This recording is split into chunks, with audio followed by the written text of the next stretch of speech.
Hello and welcome. Today we're going to talk about how to rotate your tires using jacks and jack stands. But first, let's talk about why we need to rotate our tires. We have to rotate our tires because our front tires generally wear out faster than our rear tires. So for the mechanical reasons and for the longevity of your tires, we need to rotate them. There are a few methods of rotation, but in this video we're just going to discuss taking the front tires and moving them straight back to the rear tires, taking the rear tires and moving them straight up to the front tires. We do this for industry mainly because of directional tire tread. Sometimes it's kind of hard to identify if your tread is going in one pattern, and it could be very dangerous if we put them on backwards. So in this video, we're not going to be crossing any tires. First, let's talk about wheel chocks.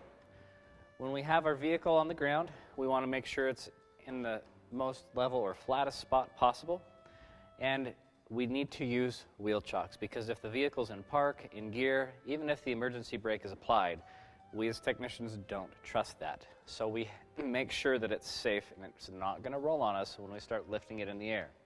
Over here are some wheel chocks. We generally put these underneath the drive tires. We're going to put them on the rear tire of this vehicle because that is where it would be the drive tire. Make sure that we put them on the opposite side of where we're first going to lift up.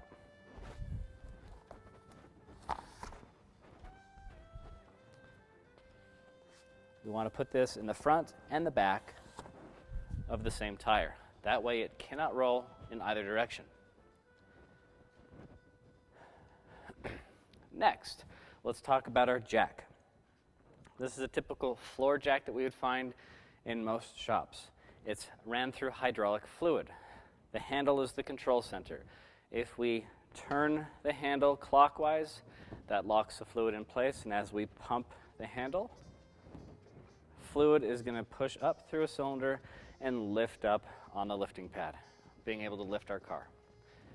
To let the lifting pad down, we're going to take the handle and turn it counterclockwise. It's going to let our lift pad go down. Next, we need to identify the proper lifting points of the vehicle. For this vehicle, it is a framed vehicle, so we can lift anywhere on the frame to lift the car in the air. We can also lift on the back axle. This is a solid axle, and we can lift in the center of the axle or where the pumpkin is. In this video, we're going to put it right in the middle of the frame. So let's position our jack. Make sure that we lock our handle by turning it clockwise and start pumping. On a regular vehicle, we would want to lower down and make sure we're contacting the proper lifting point. If you don't know where your lifting points are, please refer to all data underneath the maintenance section. It helps you to identify lifting points.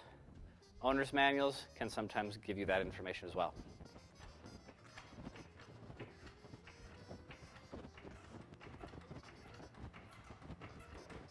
Now, we don't want to lift it up too high in the air. We just want to lift it up high enough to put these underneath it. These are called jack stands. And the jack stand is our mechanical safety. The only thing holding this vehicle up is fluid by a little O-ring. And if that were to fail, it could fall down, damage the vehicle, damage us. We want to stay safe. So we use jack stands. They're adjustable. We can lift them up for different heights. To let them down, there's this release lever. Pull it up, comes down. When we're lifting the vehicle, it has to be as level as possible. So if you're in uneven surfaces, you might have to use these in between our lifting points to make sure that it's level.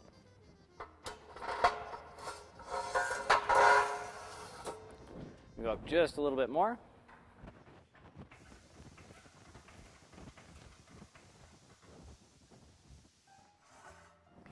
We want to place the jack stands as far out in the corners as possible on a safe lifting area.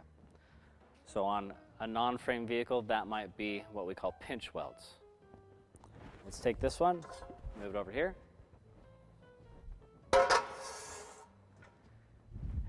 Now let's slowly lower the vehicle on the jack stand.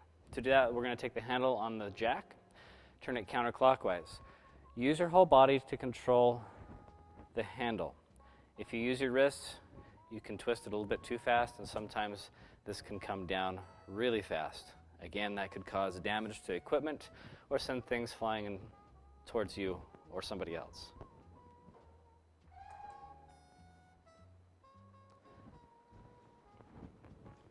Give it a little shake so that we can make sure everything is stable.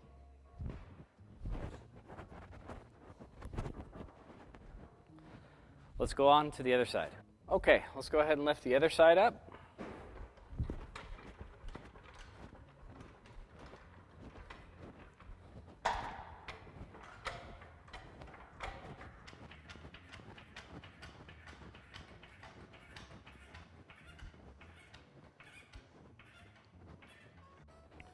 We're going to want to take our jack stands and put them in the same place on the other side of the vehicle.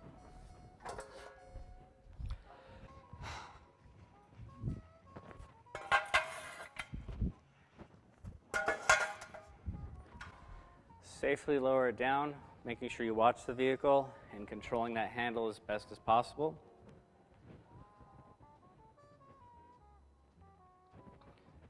Okay, make sure that this is stable. Before we start working on it, we want to make sure if it's going to fall when we're not working on it. So give it a good shake. If it's a real car, that's not a training aid like this, grab a fender, grab a door handle, and give it a shake. Make sure it's not wobbly or unstable. If it is, reevaluate the situation, and we can fix the problem before we start taking things apart. Okay. Let's talk about some of the tools that we're going to use to take off these tires. Over here, we have an impact gun. The impact gun uses air to take our tires off. So with impact guns, we have special sockets. They're black oxide, they're extra thick, and the metal is actually a little bit softer than your average socket, and they are called impact sockets.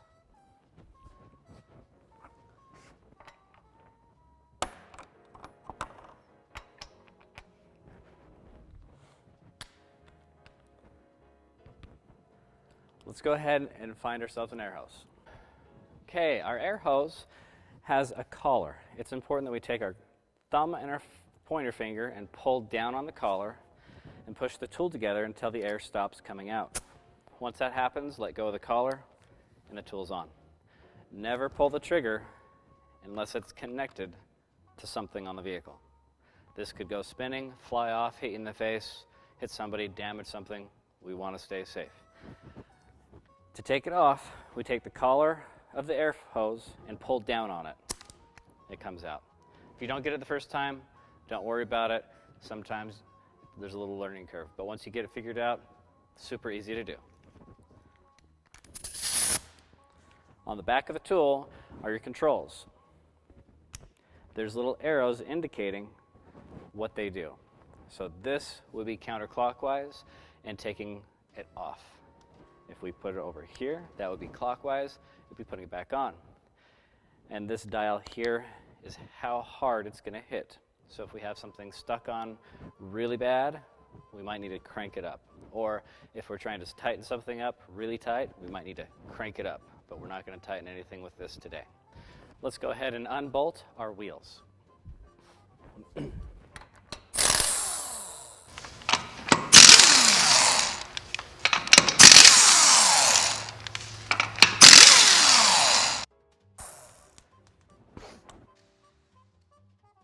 Parts of the vehicle, somewhere where we're not going to lose them, kick them, get misplaced, the tool cart is a great spot for that.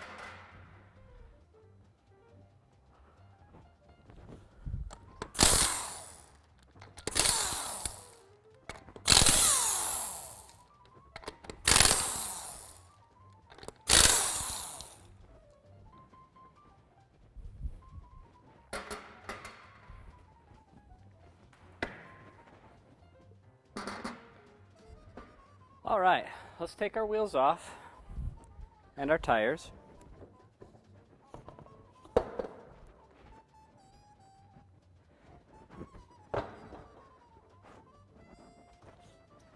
And before we put them back on, let's do a little inspection. We want to check the tire for cracks, damage, sometimes even a tread separation.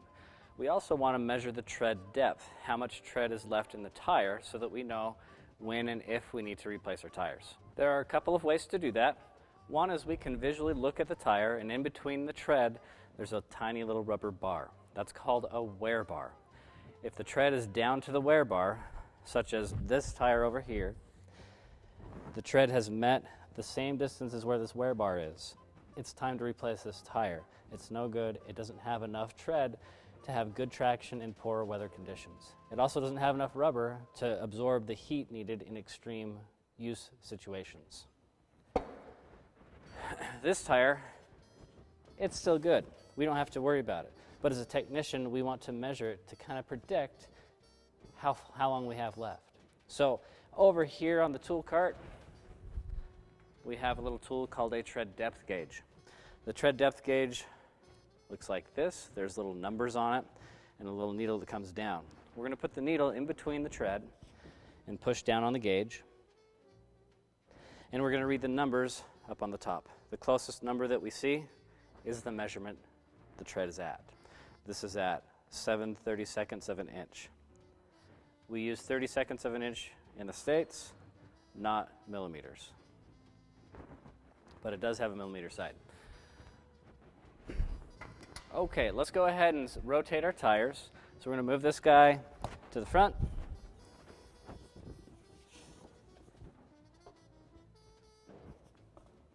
And we're going to move this one to the rear.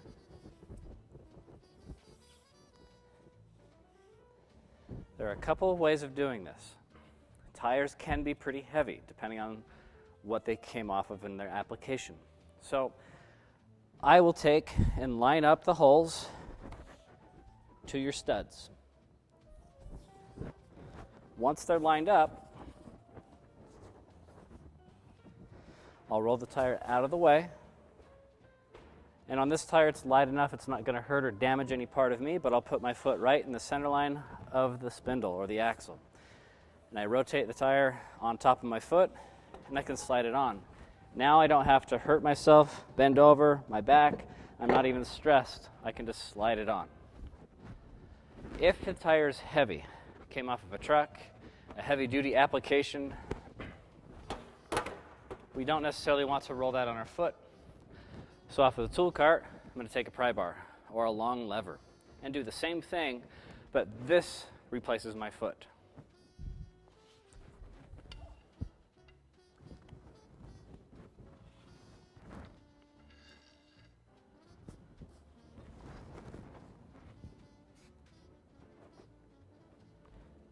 Lift it up and we can slide it right in place.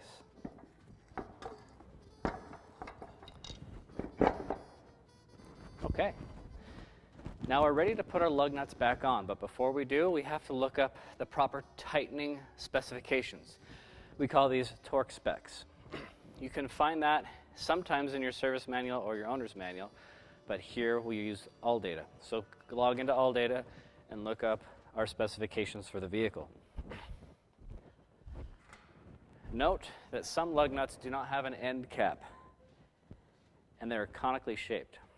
The cone or the taper of the lug nut always goes towards the vehicle. If you put them on backwards, you run risk of the wheel coming loose, falling off. You're going to have a bad day. Always start them by hand. Do not start them with an impact gun. You can cross-thread the lug nut and the stud and have a lot more expensive and time-consuming repair. So put them on by hand. If they don't go on by hand freely, there's something wrong. Let's figure it out so that we don't damage anything. Once you start them by hand, we can use the impact gun to finish the installation process. Do the same to the rear.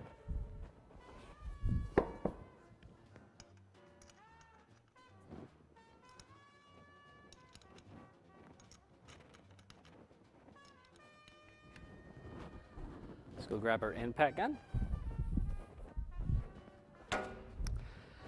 We're going to switch our direction lever over to clockwise, and then we're going to start tightening these. It's important that we don't over tighten with an impact gun because we're going to torque the tires to the proper specifications. And if we start too tight, we can damage the vehicle and cause other problems down the road. So I don't, or you don't, want to hear this.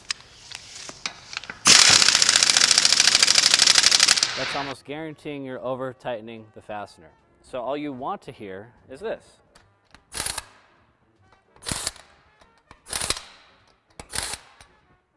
That way, you're running less of a chance of over tightening your fastener. Let's back that first one back up. Start it with our fingers. Tighten it back up. And we'll do the same on the rear. When we do this, we also wanted to go in a crisscross or a star pattern. This helps to ensure that we're evenly tightening the wheel and it's going on flush against the spindle.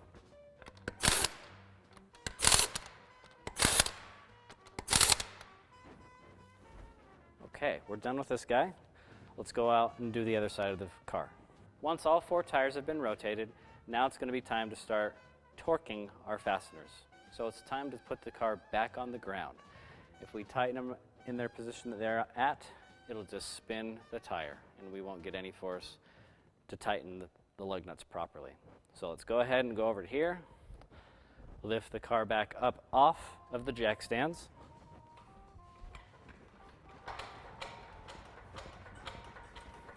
Pull them out of the way.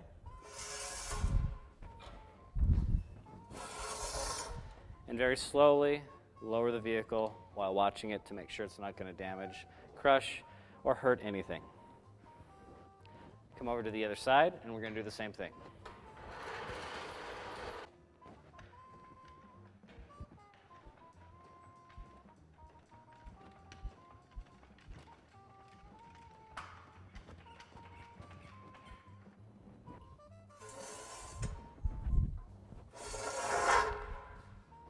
Slowly lower the car while watching it to make sure that it's lowering safely, not damaging anything.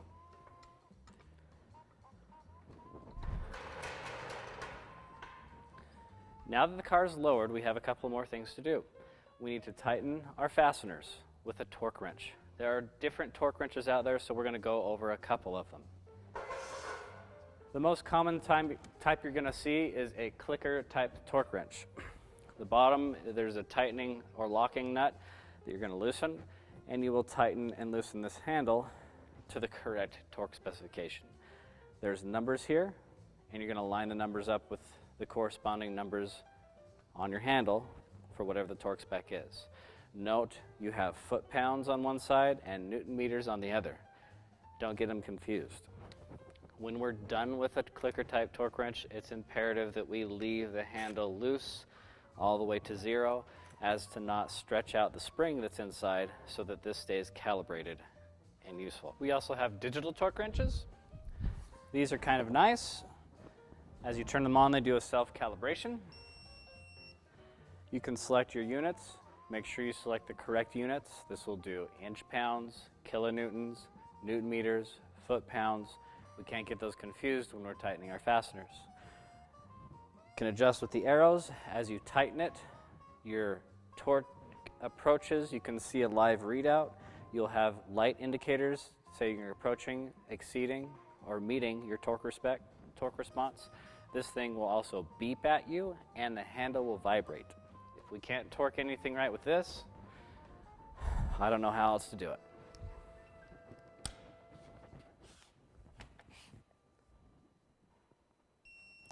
When we're torquing, it's important to follow that same crisscross or star pattern.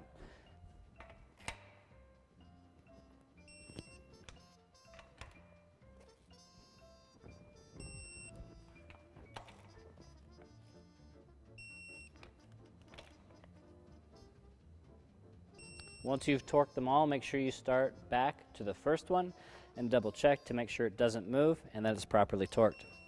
If it does move, keep continuing until it stops.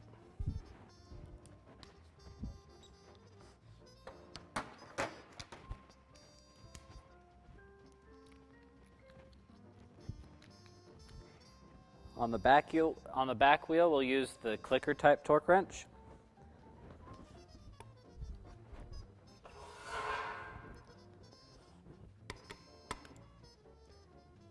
We're going to tighten it, and you're going to listen and hear an audible click. You'll also feel the click in the handle.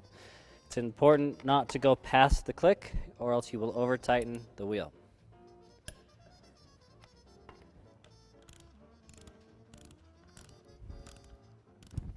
The lower the torque setting, generally the softer the click will be. So sometimes you have to really pay attention in a loud environment when you're using a clicker type torque wrench. And go back to our first one and make sure it doesn't move. Awesome.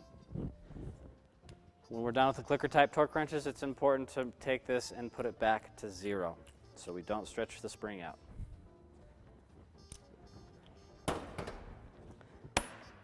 Okay, one more thing we're going to do is we're going to check the air pressure of the tire while it's in the shop.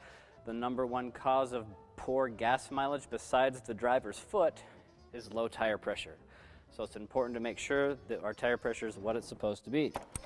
You can find the tire pressure information in the side doors of the vehicles. If you have a vehicle that has modified tires, meaning tires that are not designed to be on the vehicle from the factory, you may have to change the pressure depending on the type of tire that's on that vehicle. But here's our tire pressure inflator. It has a built-in gauge to it. It also has a button to deflate the tire in case there's too much inside of it. Same air hose connection, same process. Take our valve stem, push the inflator on the valve stem until the air stops coming out. Look at our gauge, and if we need to add, push the trigger down. If we need to take away, use the brass button, and it lets air out. Do not go on the tire pressure rating on the tire. That is a maximum pressure. Most of the time we don't want to use the tire at the maximum pressure. The tread generally doesn't wear even in those types of scenarios.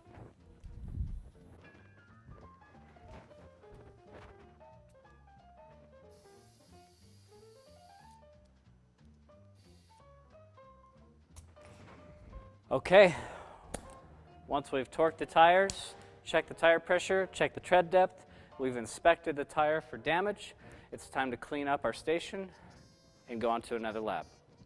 Thanks for joining in. I hope you guys had a good time. We'll see you on the next one. Wash your hands, stay safe.